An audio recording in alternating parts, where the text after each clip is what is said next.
TGiTECH is next.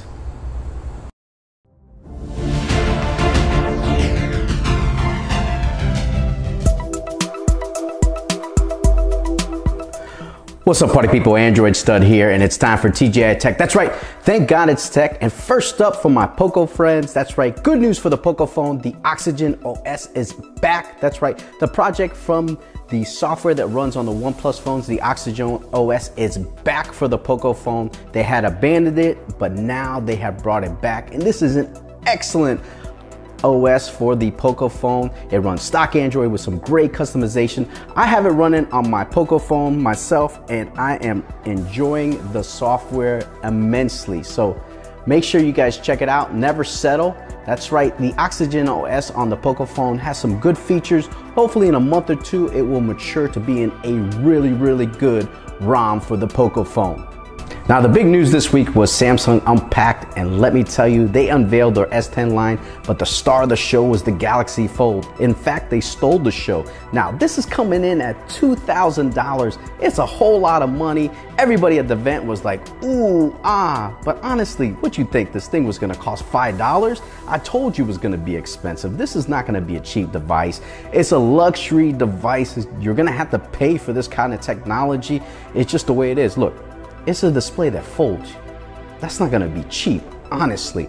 Now, how relevant will this be for the regular consumer? I'm not sure. Look, it's a 4.6-inch display when it's not unfolded. Not the prettiest thing, but when you unfold this thing, that's when the makeup comes on. That's right, it looks beautiful. A 7.3-inch display. Now, would I trade this for something like my iPad or my Surface Pro? I don't think so. Not for me. I personally don't see the practicality of the device, but I think it's interesting that Samsung's trying something different. They're trying something out of the box. So I gotta commend them for that. Look, everybody made fun of them when they came out with the Galaxy Note. They're like, what is that, a plasma screen with a pen? You're crazy, that'll never work.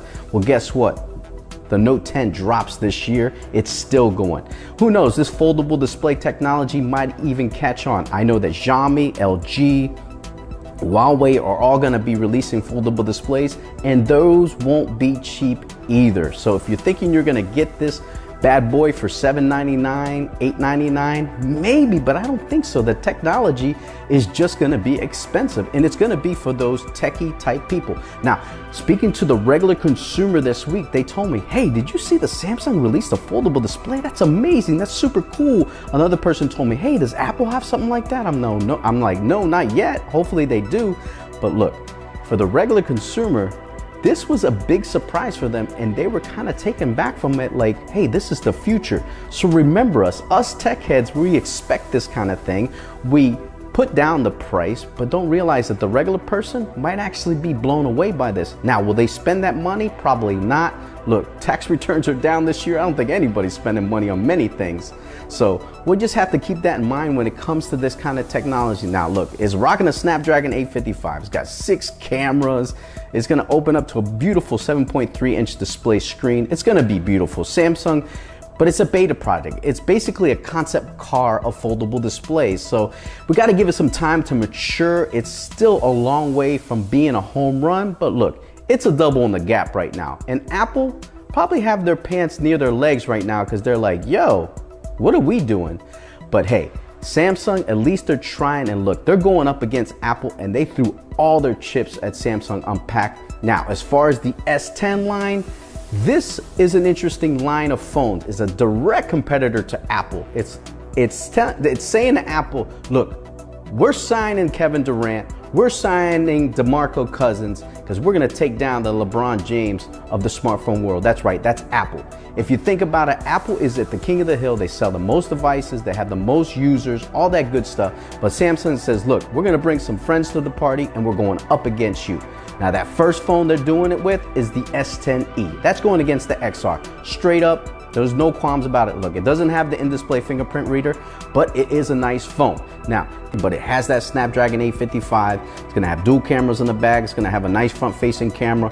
So, and it's gonna be under 800 bucks. So it's gonna go up against that XR if you ask me. Now, next up, it's still gonna have that beautiful display also from Samsung, that AMOLED beautiful display. Now, next up is the Galaxy S10. Now, that will have an in-display fingerprint reader, that ultrasonic new technology, Snapdragon 855. It's gonna have triple cameras on the back, which is awesome with that ultra wide. Now, the S10e will also have the ultra wide, but also it'll have a nice front-facing camera on the S10. Now, it won't have the dual cameras like the S10 Plus, but it will still have some decent cameras. Now, that price range for this phone is under 900 bucks, so you're starting to get a little pricey here when it comes to the Samsung devices, but Samsung ain't gonna be cheap.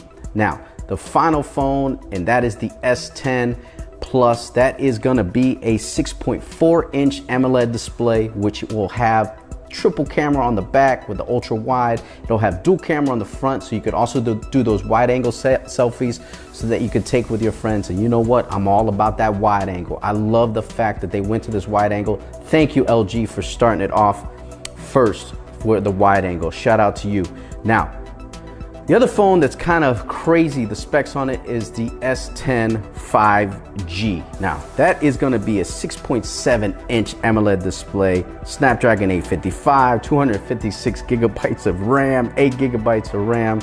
I'm telling you, this thing's gonna have the triple camera. It's gonna have, oh man, it's gonna have 5G technology. Now, can we use it? I'm not sure if this year is gonna be up and running, but who knows if you're crazy enough to get that phone. Now, on all these, you can get bigger specs, even up to 1 terabyte and 12 gigabytes of RAM. That's right. Thank you, OnePlus, for putting us in this place where it's all about RAM. Look, these devices are expensive. I don't know if I would trade in my Note 9 or an S9 Plus or the Pixel 3 XL, but I would definitely do it if I had some of the other devices like an S8, S8 Plus, or even an iPhone or Pixel 2 XL.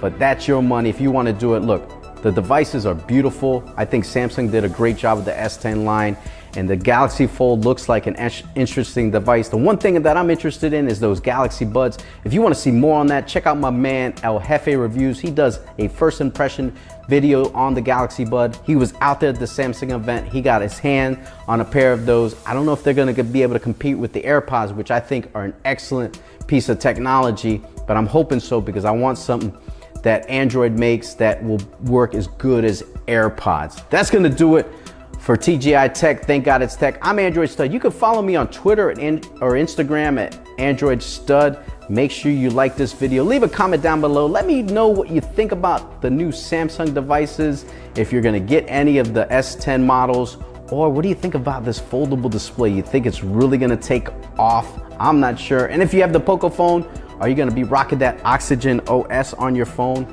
like I am at the moment? Yeah, there it is, the Pocophone. That's right. That's gonna do it, man. Thanks so much for watching. Peace.